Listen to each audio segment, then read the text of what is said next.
মানুষ বছরের পর বছর অপেক্ষা করেছে অধিকার, পরিচয়, উন্নয়ন সবকিছুর জন্য এক দীর্ঘ লড়াই। কিন্তু এবার কি সত্যি সেই স্বপ্ন পূরণের পথে হাঁটা শুরু হলো? পেছনে পড়ে থাকুক অতীত, সামনে একটাই লক্ষ্য, উন্নয়ন। 24টা আসনে ঐতিহাসিক জয়, পাহাড়ে ক্ষমতার কেন্দ্রে এখন পিঁপড়া মাথা, আর জনমানসে একটাই নাম, বুবাগরা, প্রদ্যুৎ কিশোর দেববর্মা। কিন্তু প্রশ্নটা এখানেই, এই জয় কি শুধুই রাজনীতির জয়, নাকি এটা পাহাড়ি মানুষের বহুদিনের বঞ্চনার জবাব? 5 রাজ্যের ফলাফলের অপেক্ষার মধ্যে কাউন্সিল গঠন বাকি, আর তার মাঝেই শুরু হয়ে গেছে এক নতুন পরিকল্পনা। শিক্ষা, ভাষা, পানীয় জল, প্রশাসন সবকিছু বদলে দেওয়ার স্বপ্ন। কিন্তু ইতিহাস বলছে স্বপ্ন দেখা সহজ, বাস্তবায়নই আসল লড়াই।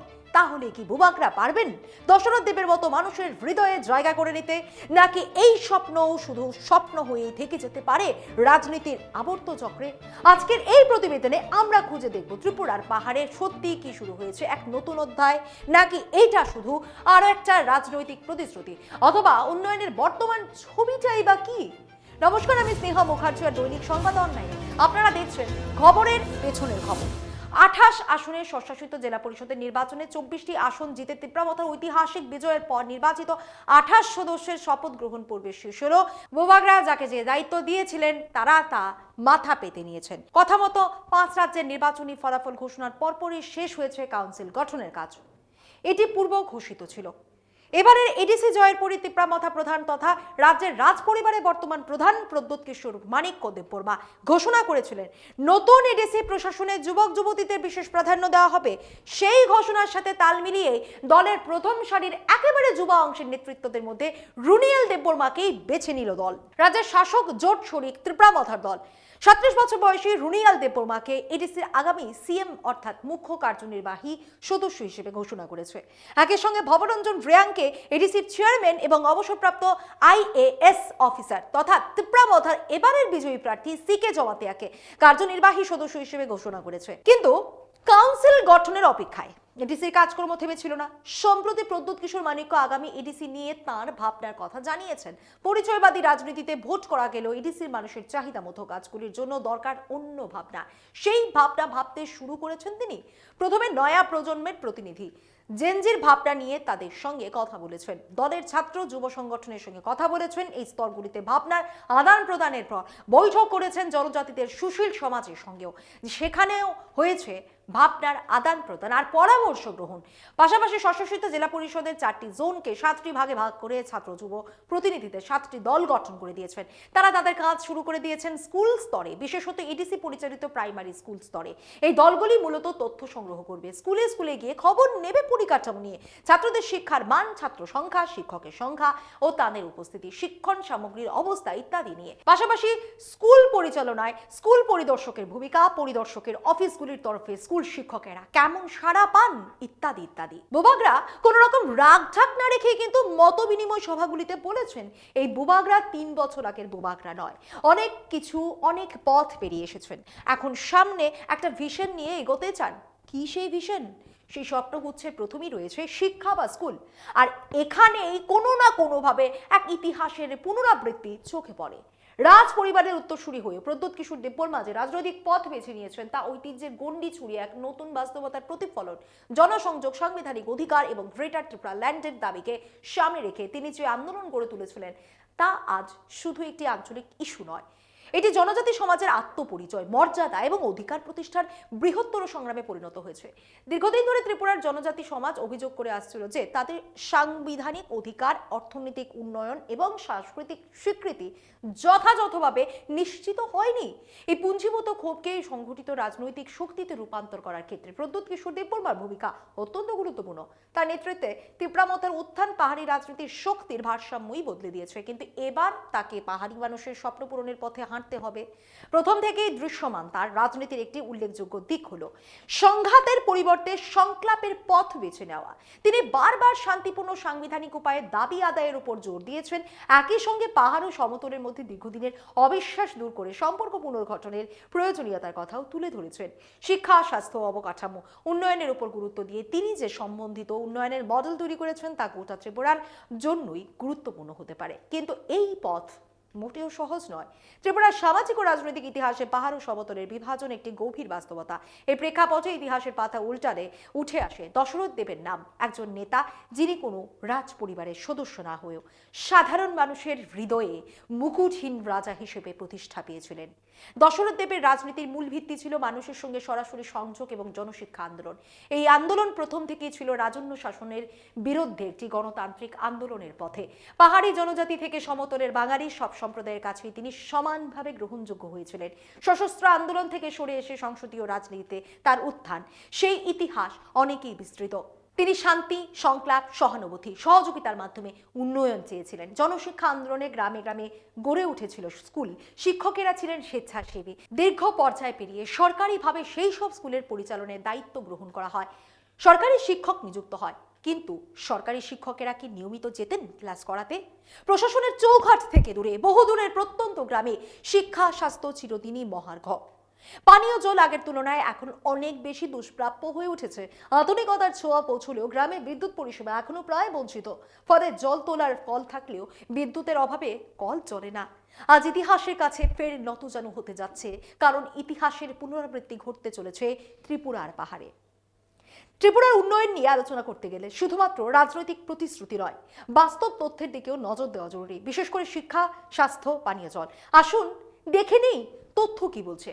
শিক্ষাক্ষেত্রে ত্রিপুরা একটি গুরুত্বপূর্ণ সাফল্য অর্জন করেছে। কেন্দ্রীয় সরকারের উল্লাস অর্থাৎ understanding lifelong learning for all in society কর্মসূচির আওতায় 2023-24 সালে ত্রিপুরাকে ভারতের তৃতীয় পূর্ণ স্বাক্ষর রাজ্য হিসেবে ঘোষণা করা হয়েছে, যেখানে সাক্ষরতার হার প্রায় 95% উপরে। Source, ministry of education, government of India.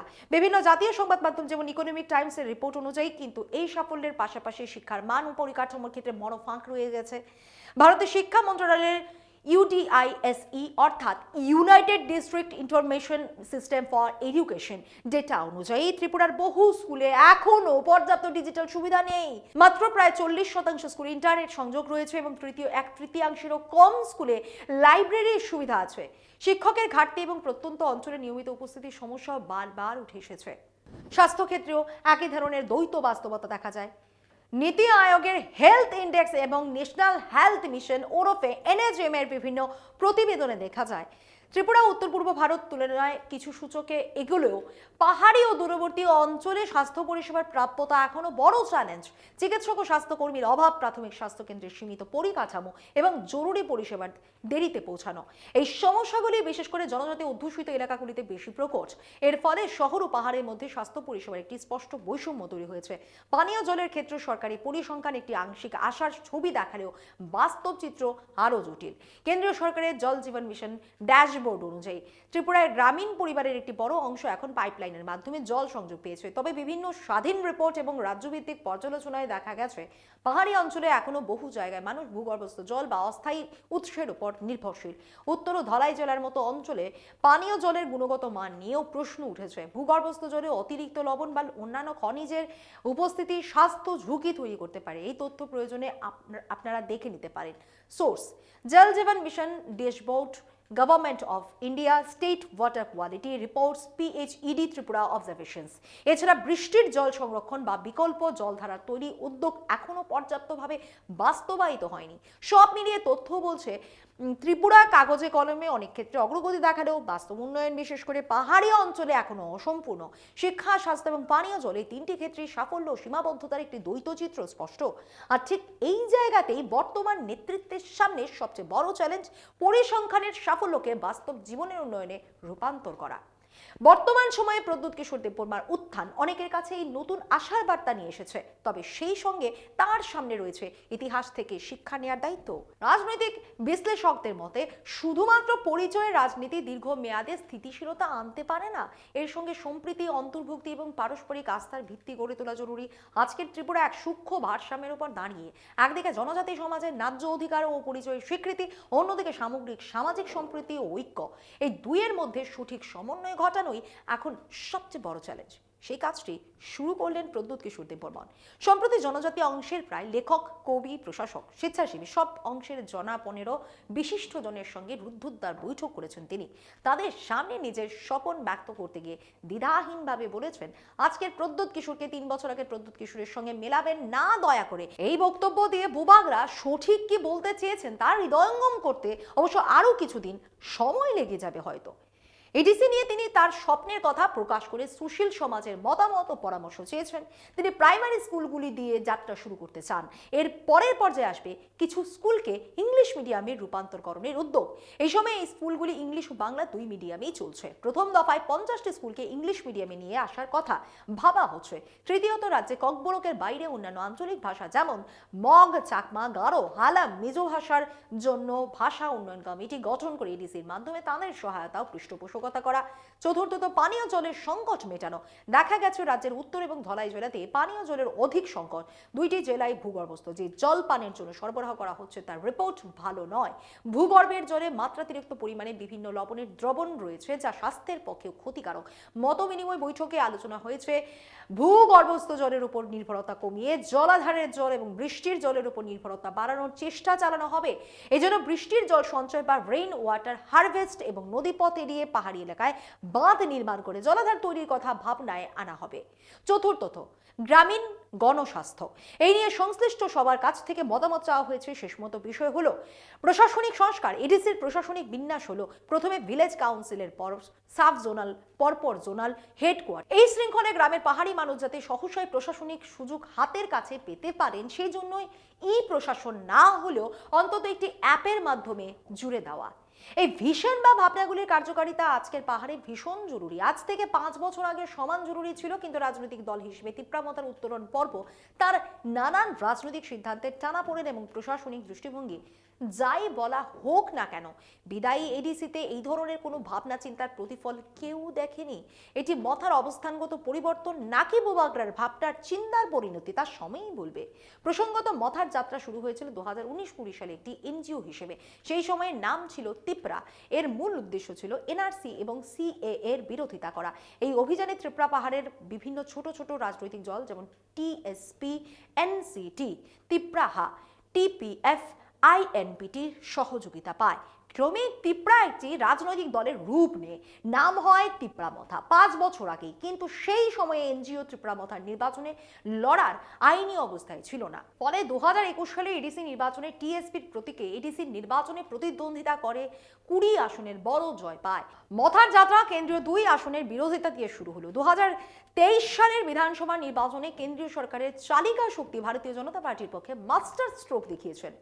তার 3 বছর সময়কাল আজ অতিক্রান্ত। তিনি এই 3 বছরের ব্যবধানের কথাই বলেছেন কিনা তা পুরোপুরি স্পষ্ট না হলেও আগামী এডিসি নিয়ে তিনি যে স্বপ্ন সামনে এনেছেন তাতে কিন্তু প্রধান রাজনৈতিক দল বিজেপির সঙ্গে এক অন্তরায় অবিসম্ভাবী হয়ে উঠবে। সেই হলো লিপি। এডিসি তার প্রাথমিক শিক্ষায় রোমানে ককবরক চালুর সিদ্ধান্ত চাইবে। এটি দিনে দিনে স্পষ্ট হচ্ছে। অন্তরায় বা ব্যবধান যাই হোক, ত্রিপুরার পাহাড় আজ যায় উন্নয়ন। সেই উন্নয়ন নিয়ে বুবাগরা গভীর ভাবনা ভাবছে। এটি ত্রিপুরার পাহাড়বাসী মানুষ কিংবা সমাজ সচেতন যে কোনো উন্নয়নমুখী মানুষের জন্য সুখবর। গড়ে উঠুক এক সমৃদ্ধ ত্রিপুরা, যে ত্রিপুরায় থাকবে প্রতিটি অন্তজ মানুষের অংশগ্রহণ, যে উন্নয়নের ভাগিদার হবেন প্রতিটি মানুষ।